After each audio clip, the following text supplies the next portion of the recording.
We'll guide you through how to divide in Excel. If you find this useful, then please consider subscribing and liking the video. There's a quick and convenient way we can divide in Excel, and it's going to go and save us a lot of time as we don't have to do it ourselves. We can go and use a formula which will automatically go and calculate it for us, and we can then go and repeat that for multiple different rows or columns as well. So to go and get started, go and click on the cell where you want to go and have the answer. As I said, we're using a formula. So to go and write this, we need to go and press equals like so.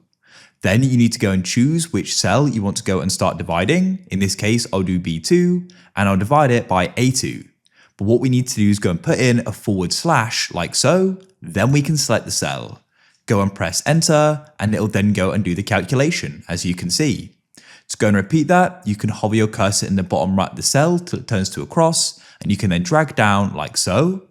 Or alternatively, just double click it and it will do it for the entire column.